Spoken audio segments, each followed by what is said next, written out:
Hi, welcome to another session on the Art of Meditation Global Summit. My name is Fleet Mall, your co-host for this session, and I'm deeply honored to be here today with Tsoknyi Rinpoche. Welcome, Rinpoche. Thank you.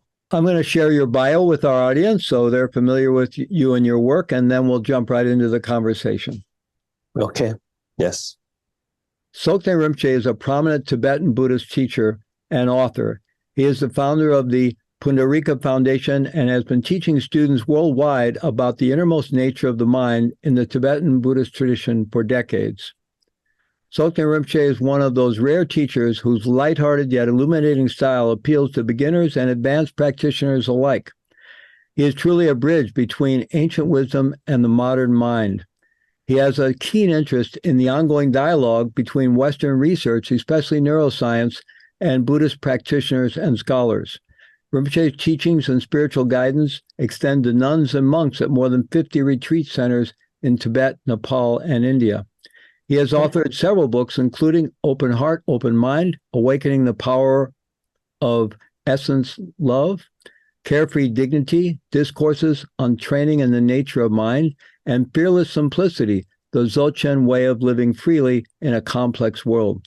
Rinpoche's work aims to preserve the Buddha Dharma in the East while nurturing its growth in the West, making him a bridge between these two worlds. Well, again, thank you.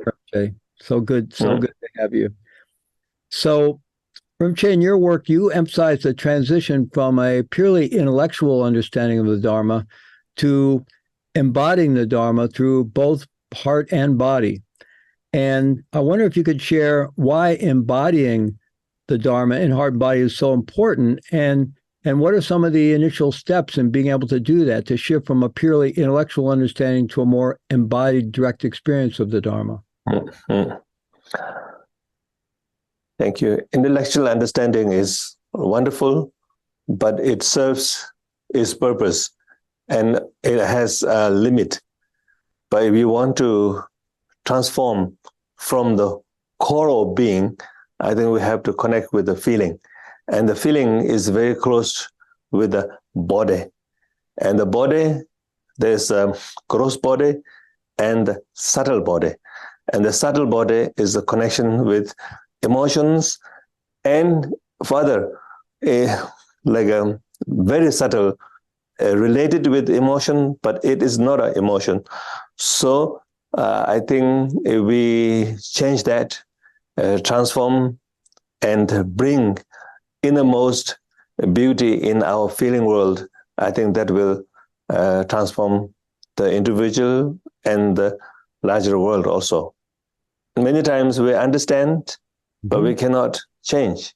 So that is in the feeling world.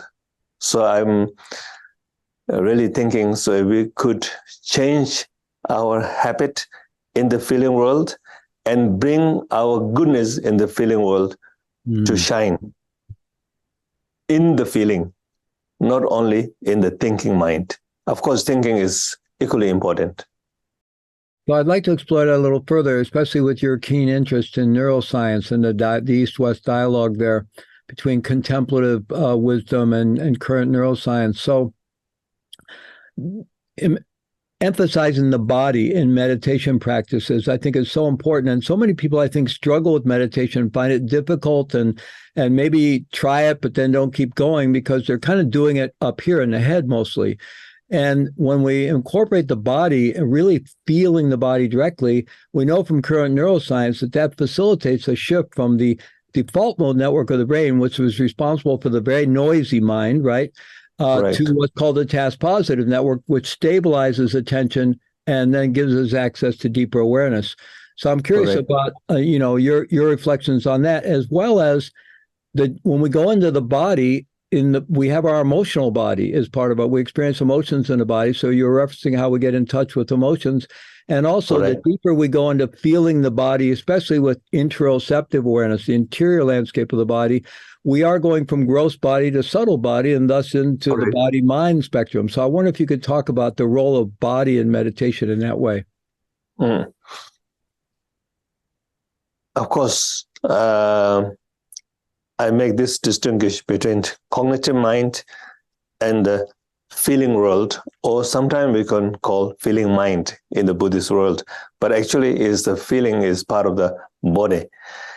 And of course, when we disturb the subtle body, and that has an effect on the emotional world, and that, as we all know, has an effect on the gross body. So, and then of course understanding that a lot of Buddhist teaching or method in the world trying to understand the actual fact, but how to bring that understanding into your body. So I have this method called handshake practice. So the mind awareness, aware of whatever happening in the body, including the gross feeling, subtle emotion, and basic well-being of subtle body. If you go through these 3 layers, and then there's a noticeable in the gross body, like a heart beats, moving fast, warm, sweating. So you're aware of that and relaxed. And when you relax, then you go in touch. The cause of that is the emotional body. So you're aware of whatever emotion, and then emotion open up. Handshake the emotion. When your emotion open up, we have fundamental goodness, basic well-beings, I call essence love. And when you have that experience, then you feel well, you feel okay. Okayness will shine. But we know that, but we don't feel it. So in order to feel, we drop our thinking mind and invite our mindful awareness mind to aware of whatever happening in the body, aware of that, connect with that, be with that, and do nothing and just experience. Allow it to change. And changing is part of the feeling, the part of the everything. And the openness will come within the change. And then sometimes there's nothing except free openness, and acknowledge that, aware that, be with that, but don't own it. You can own nothing, but you can experience everything. Experience. And then you will experience shunyata, openness, because nothing, you can own it. Nothing is reified. Everything is flow, moving, and there's a beauty. And we have to acknowledge that beauty. And then it's close to the basic goodness or natural mind or essence love, who we are. But you cannot go there directly. You have to go through it, honest way. You cannot go through back door. Then you always have to go through back door. You have to go through front door, no matter what, how long it takes. Be honest. Even you feel horrible in your physical body or emotional body, just be kind, aware, patient, listen, be with that. Then it opens up. All of that needs love. No matter what kind of difficulty, trauma happening inside of you, is a lack of love that we suppress, or we fight, or we ignore. So then it changes the energy. So just include, aware, be with that, and willing to suffer. I found this is very powerful. Willing to suffer is the love, is the kind, and the real nature will show up. Yes, I was about to ask you if essence love, the term you use, essence love, was similar to my teacher's expression, basic goodness, or to Buddha nature. You seem to have confirmed that. As love is the one part of Buddha nature, not One everything. Sort of an expression of Buddha nature, perhaps. In the Buddha nature, there's an element of love. But Buddha nature is more than love. Mm-hmm. But the love is in the Buddha nature, but not everything. Mm-hmm. There is an insight, there is a freedom, there is an openness, there is a clarity. So many things in the Buddha nature, but the one part of the Buddha nature is the warmness. Mm. Feel okay without any other reason except it is. It is the reason, not because of something. Now we are looking, love is something for God, it is. And it is the essence. And without that, you cannot express, you cannot accept love, because everything becomes conditioned then. Every conditionality things are subject to change. And you are not open of that change, we got disappointment. And a pile of disappointment makes another wounded love.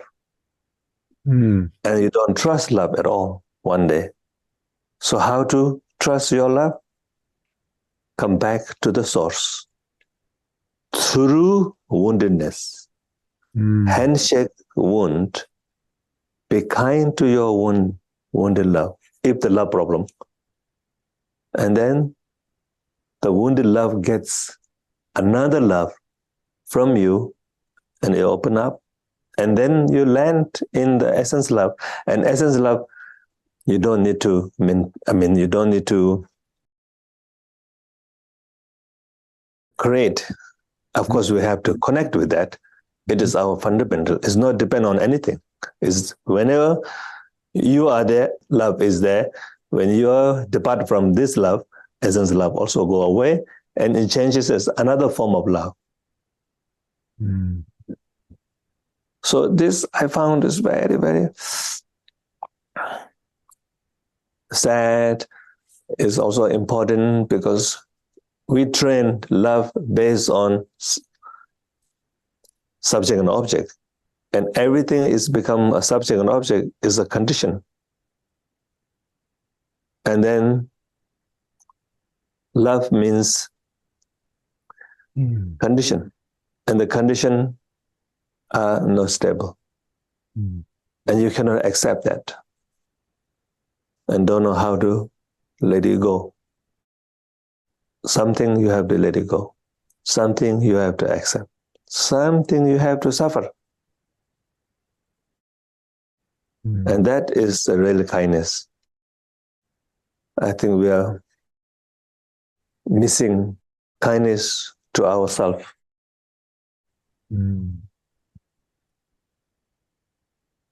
So Rinpoche, in this summit, we're exploring meditation across many traditions, including various Buddhist traditions. And one thing that seems to be common to meditation techniques and methods is there needs to be a sort of stabilizing aspect that gives us the ability to be more present. And then there's the awareness and liberating insight aspect to it. And you've already been addressing both of those in different ways.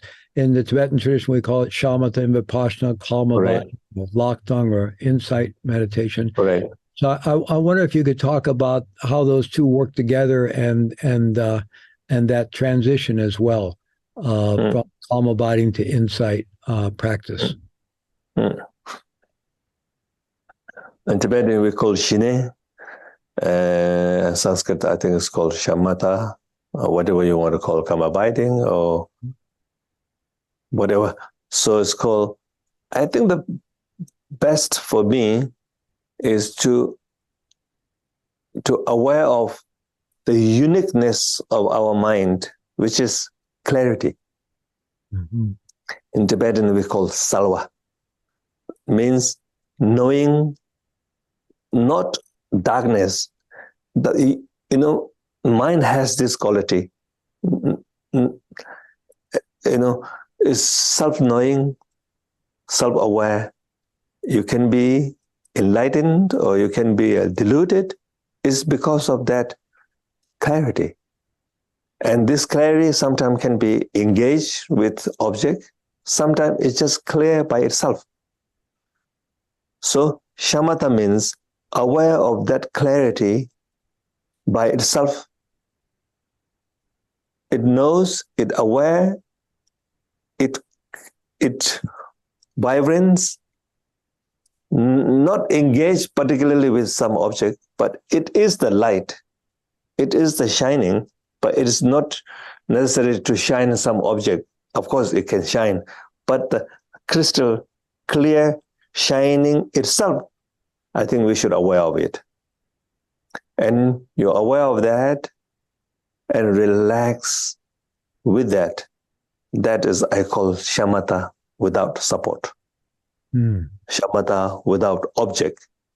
Subject itself is the focus of practice, not focus on breathing or feeling or object of beautiful like an image, nothing. That the subject has on-knowing clarity and aware of that and stabilize that again and again. And when that become clear, then this become like a mirror. And the reflections are reflecting in the mirror. We should aware of that also. Mirror plus reflection. Mind plus phenomena or perceptions. The consciousness, perception, phenomena, all happening in this clarity, and we just capture the clarity. Everything is in that mirror. Mirror, the ability to reflect, openness, and the reflection itself, all one, but not like a one kind of. All are connected, and that is called shamatha without support. And vipassana, when you look into that essence, that there is nothing there. Openness. You cannot really pinpoint your clarity mind is like this. Everything else also like that. If you look into the tree, you cannot find the real tree, but there is a tree, and it's got magic, relative truth. And with that relative truth and cannot unfindable openness, emptiness should exist together in your experience, which is shamatha unified with emptiness of vipassana. That is the core teaching of Buddha, unified with two truths. Multiplicity, phenomena, perceptions are happening, but all happening within that openness of freedom. Unidentified, but not nihilism, not internalism, is a openness, dharmata to yin. And then when you capture that with the clarity plus openness, and the shamatha and vipassana are unified with two truths. So would it be fair to say that the way you're describing shamatha vipassana would be could be seen as sort of Mahamudra level shamatha vipassana, or even a Dzogchen approach when you're talking about taking the subject? Yes. Correct. Yeah. But there's the analytical shamatha also. Right. Inquiring mind, our big boss from Nagarjuna, Shunyata, independence theory, look into everything. I mean, those things are great, but I don't talk so much because it's, many of the people are educated, they can read books, so can find those theories are very helpful. But coming into that state is important rather than understanding. Both are equally important, but how you experience shamatha and vipassana together, this is what I explained to you. But what is the shamatha? What is the vipassana? How to go into vipassana? What is the process? Then there's a lot of analytical stuff.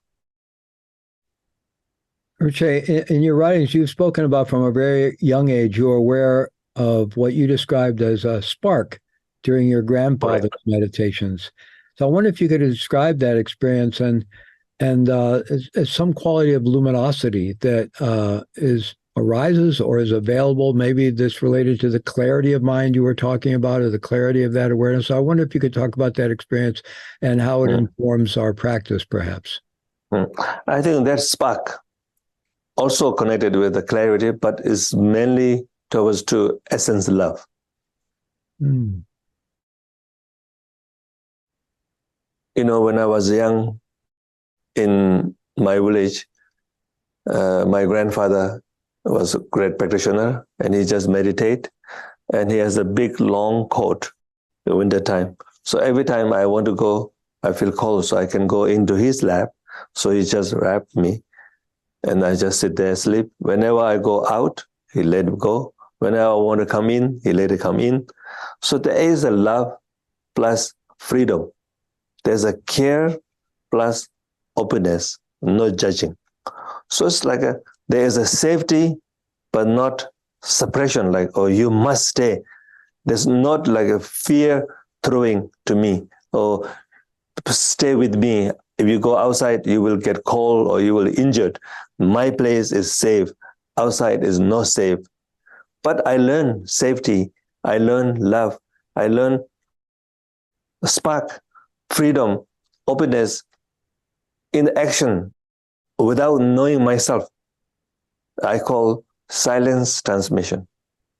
Got from my grandfather. Of course, I have that nature, but he sort of like nurture it without mentioning. So nowadays, we develop so much cognitive education undermine this beauty, because everything to explain why I'm doing this, because I want you to grow in the future emotionally healthy. So I am holding you. Do you understand that? I'm doing for you that you will have good growth up, good childhood. So you explain everything. So all go here and disturb this one.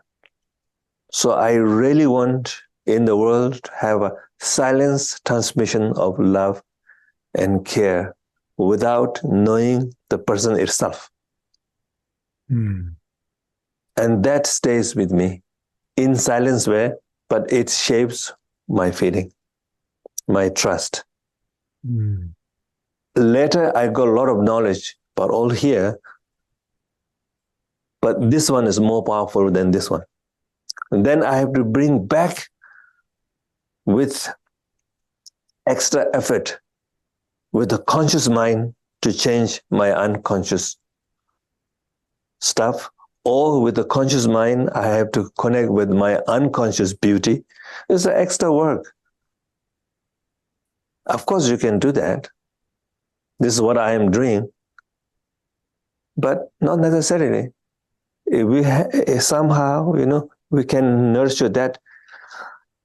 Oh, this is the big topic. Like I really, when I look at too many parents, children's, all have something go wrong with that fundamental well-being, because that you destroy that beauty, that seed, and overload it here, and then flash back and messed up your subtle body. So how to bring this well-being, okayness? I'm okay with not okay. I'm okay with okay, of course. We all want okay with okay. But this essence love spark, if you have, you're okay with not okay.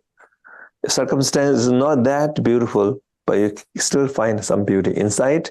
And this inside beauty we can able to cope the ugliness of outside. Because there's no really permanent ugly in the world also. Everything is, cause and condition and changeable. But we have to have a guts, heroic mind, is this one, this spark, essence love. Mm. So the whole my fully being course actually is to connect with that one. Maybe your teacher might say basic goodness. I'm not 100% sure. Basic goodness is the feeling, or is the attitude, or is the behavior. I don't know. But my one is the core feeling in the Buddhist tantric called bindu. Nadi prana bindu. The bindu is the home of love and courage and clarity and compassion. So if we disturb that, all of that has some problem. All the other things. The home is disturbed, then in whatever, it's a little bit. So I want to restore that. I'm talking to my friends, the teachers, parents, please restore that spark of well-being. And then you give all the other educations. The basic human is healthy and can able to digest all other knowledges. Otherwise, the basic human being destroying with the modern knowledge. Well, I think that's exactly what my teacher was talking about with basic goodness. So Rinpoche, in our modern life, as you pointed to, it's certainly here in the West, and maybe this is becoming a global situation as well, but children grow up with such a mixed bag of neglect, maybe some love, neglect, their parents are busy, and people arrive in adulthood with all this trauma and very dysregulated nervous systems at the gross level, but surely that reflects dysregulated prana at the subtle body level. And so how can practitioners who, when they, in some ways it may feel like as they start to practice and get more in touch with their body and their heart, that what they experience is all this dysregulation and trauma and suffering.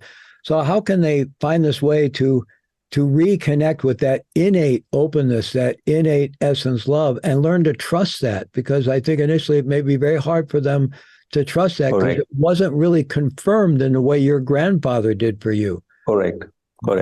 I think you need help from someone also. As a Buddhist, we call mentor or teacher or guru, whatever, is a one way. Another one is reliable books, good books. If you don't have a physical person. But my point is, you're not trying not to run away from all those things. Trauma. The trauma is the exception, But many other things, the nervous, prana, restlessness, anxious, and depression, loneliness, some extent of sadness, all of that, I think if you do consistent practice, it can change. But you cannot go from back door. You must face one by one. For example, if you feel nervous, so acknowledge nervousness. Yes, I am feeling nervous. I'm so happy. I know it. I'm aware of it. So there's some gratitude with knowing that. And then, it's not me. It's my body, or it's some, I call beautiful monsters. Some banana, something is triggered, but it's not me. Who I am is the mind, clarity, essence, love, openness is who I am. The rest is part of me. So trying to de-solidify it, identification, and then later openness, and then you stay with that, it change. When you change, wow, it's not me, and then there's some kind of openness will happen. And through that openness, you go deeper, step by step, deeper, and then you get confidence together with that. Oh, I don't need to be afraid of it. It's not too bad. And then you get piece by piece, small piece of confidence, openness, and you go through. And then one day, you will connect with essence love, and all the other stuff come. Then you know, oh, this is the cloud. I am the space. I'm okay with the cloud. It's more fun. Then I call it a dance. You can dance with your neurosis. And then you can learn so many things from your troublemakers, neurosis. You understand almost half of human beings, and you have a compassion to them. I call this a beautiful monster, has a beauty. Once you transform, there's a lot of beautiful things. Wow, you understand how they feel. Sensitive, but not locked or crushed by sensitivity. Mm. You have sensitive compassion, but you are free. And this is called a dance. Openness, simplicity with multiple complexity of phenomena and dance together. But you have to come through difficulty one by one, and then there's an end. Everything has an end. Even you feel like, oh, my problem is so big, but it had an end. Even you feel when you are so sad, oh, I cannot get out of that, but there's an end. My arm, I feel very long, but there's an end. So every existing has an end. So wait for that, be patient, and then there's an openness. And then you reach that who you are, the really natural. And keep that and dance with that. And then one mantra in the morning, I'm willing to suffer. I'm willing to face all this problem. Wow, so much fun. I'm not rock, I'm not a mountain, I'm not, car. I'm a living being. A living being has this experience. So special, up and down, sad and happiness. This is the beauty. I love that expression, beautiful monsters, Rinpoche, and what you're describing, how we can begin to let go of our strong identifications and solidification of self and other and so forth, to get in touch with that spark of our own innate essence. And then as we start trusting that a little bit, gives us the ability to then be with our experience. And correct. And you've talked about a willingness to suffer.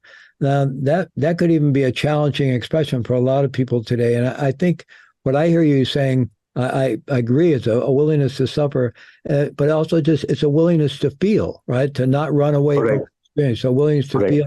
And it seems like many of our social problems today are because we've developed a culture of people who don't want to feel, right? Where don't feel.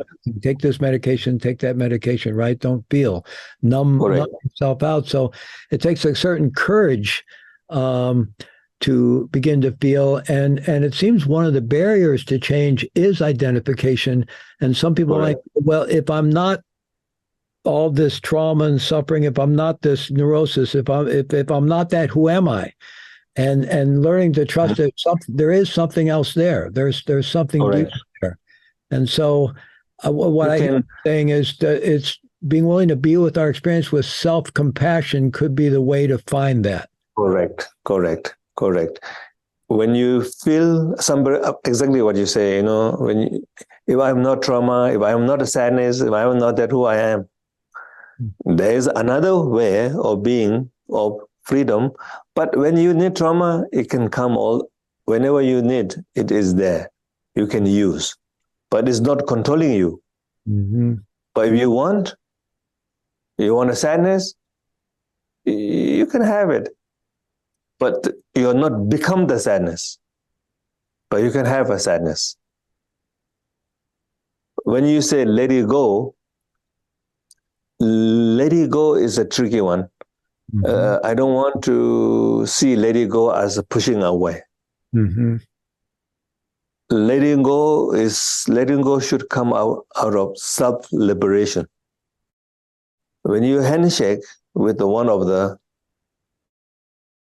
difficulty one, be honest and kind, be with that, and let it be, it will happen naturally because of changing, because of self-liberating, and then you let it go.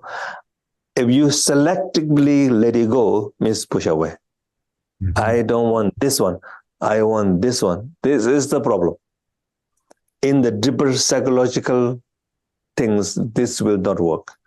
Physical things, yes, okay, I can move my chair here, I can move my flower that way. But in the inner world, the mind and the subtle body, this is not the way to deal with that. It's opposite. I want means you are about to let it go. I'm willing to suffer means you are about to open up.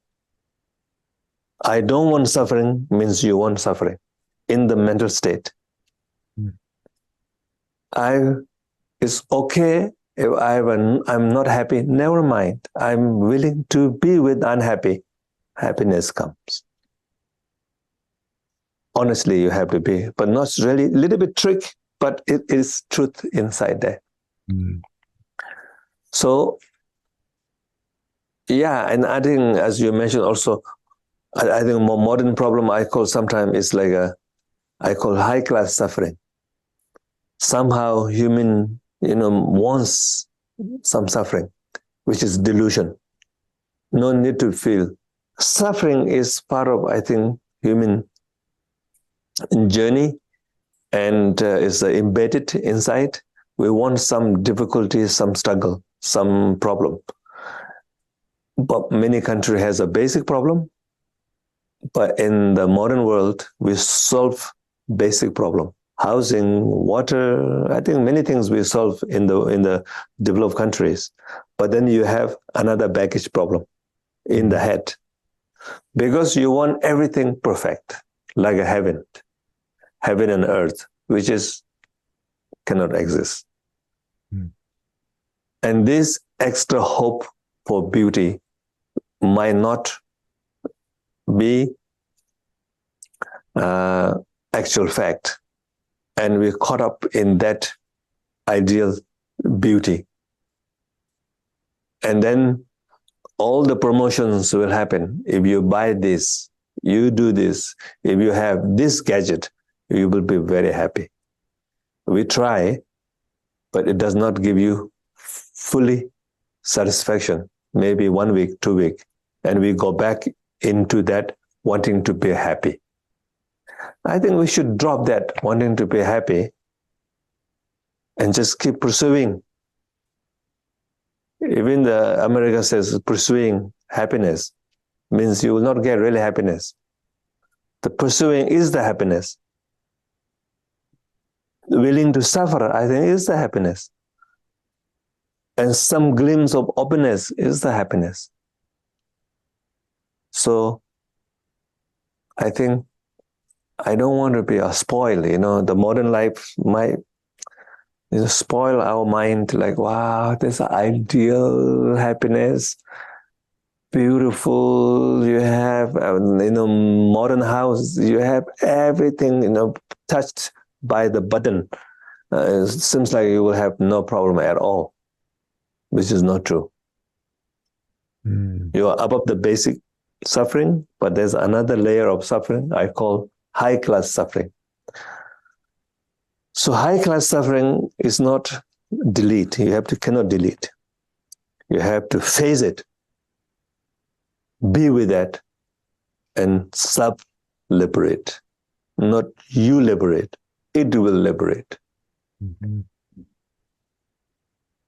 Well, that distinction, thank you for that distinction between letting go and self-liberating.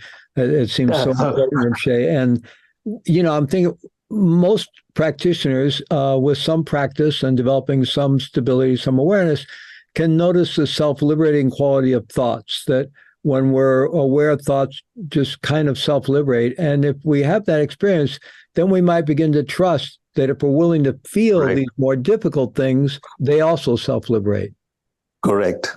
Self-liberate, or it doesn't matter. It doesn't matter is part of self-liberation. Maybe you're a little bit sad, but okay with that. And that is also part of self-liberation. I don't want to give you a misunderstanding. Self-liberation means no sadness at all. That is selling, another selling. Oh, when you do my practice, when you join my fully being course, and then when you self-liberate, you will not have any suffering. That's not true. You might have sadness, but you might have also okayness. And this okayness will embrace your sadness. And that is also part of self-liberation. In fact, I want happiness with sadness. That is the really happiness, I think. Delete the sadness, invite happiness by itself. It will not stay very long. It's shaky. Because happiness is liberation, or happiness is also impermanent. So you have to harmonize with phenomena. You have to harmonize with things, incoming, not like a freeing and delete alone. Samsara, in the Buddhist point of view, you have to find nirvana in the samsara. That does not mean samsara go away. Samsara itself is a nirvana. Even samsara there is fine. Even I feel lonely, I'm okay with that loneliness. And that is achievement, I think. So that comes back to what you referenced before about the clouds in the sky. It becomes more like, if we have a sense of being more of the sky, then all these things coming and going, we can feel them, we can appreciate their magic, we can appreciate their beauty, and know it's the beautiful monsters passing by. Yeah. Oh, wow. Our sky is very boring. Oh, rainbow. Oh, thunderstorming. Wow. Rinpoche, I wonder if there are, one time many years ago, I was at one of your teachings, and you talked about through practice, we can get to the point where we can handle our lives pretty well. And maybe we've kind of worked through a lot of our traumas and so forth, and our life is working pretty well. But you said back then, I don't know if you remember this, but that could be achieving kind of grandmaster samsara level. Like, we're using practice to just be able to but we're still living kind of a samsaric life. And you use the computer analogy. At that point, if we're plateaued like that, we need to upgrade our software, right? We need to sort of change the game in some way. And I'm wondering if you could point to some of the methodologies, perhaps from your Dzogchen tradition, that might disrupt the plateau we're in, so that our practice can mature further, or we can go further. I think few ways to go beyond thick of samsara.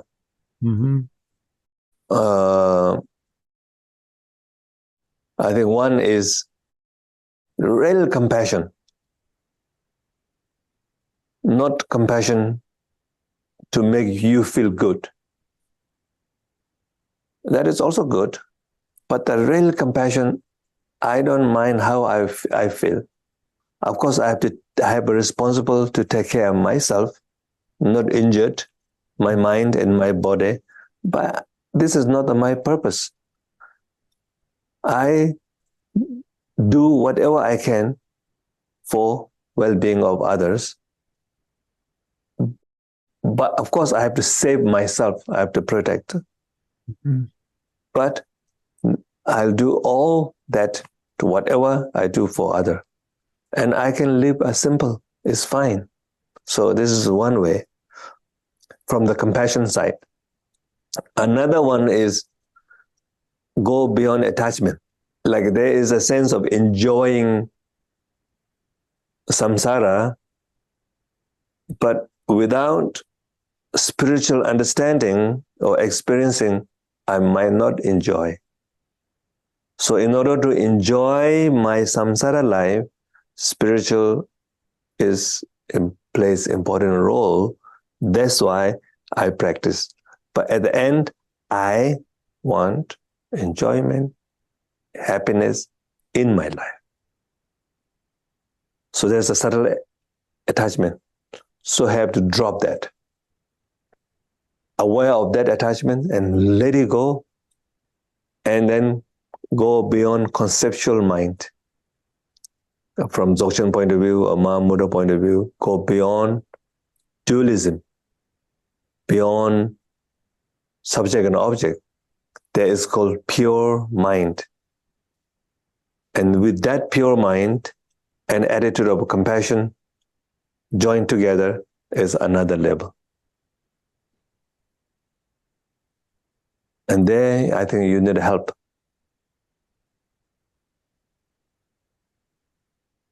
So your life is important. Why? Is because of others. Your life is important is not for you.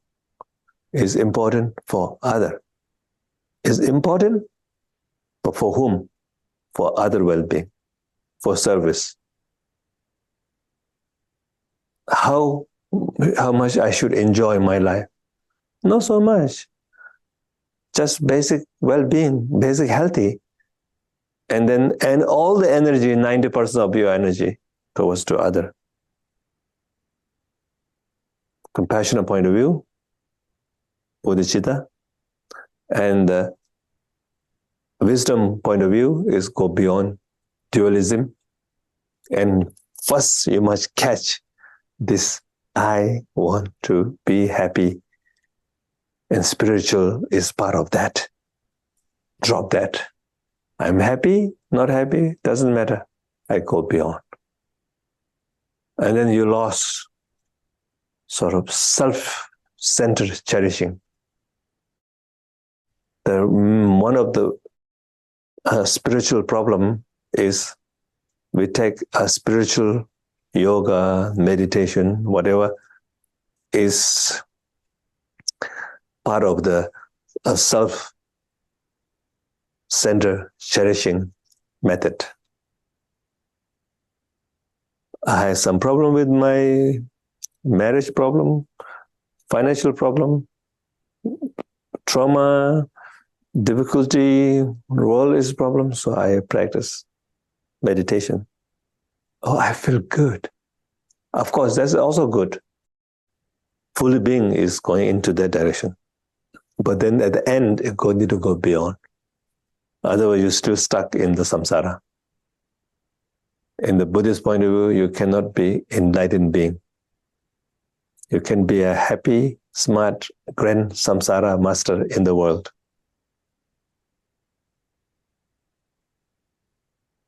So, some things like that. I think we should do both, help each other.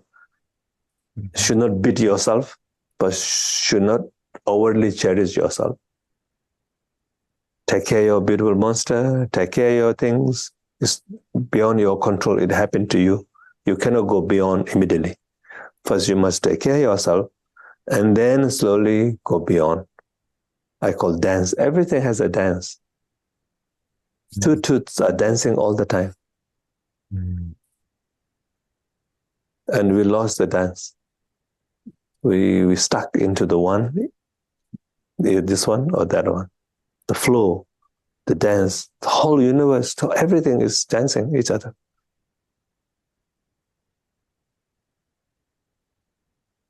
Sorry, too long. No, it's beautiful. Thank you so much, Rinpoche. That's been incredibly illuminating. Thank you so much for being part of the Art of Meditation Global Summit, Rinpoche. And I know it's early and you're going to be traveling there. And thank you for joining us from Nepal and being part of the summit. Just a joy to have you. Very happy. Yeah, please help more people to find essence love, Mm. more children. And please educate parents and the teachers. And the children naturally have this spark, will have less trouble, less suffering to themselves, and they will create less suffering to others. And world will be a peaceful place. Mm. Thank you, Rinpoche. Okay. Thank you so much. I appreciate your work. Thank you. Please be well. Safe travels.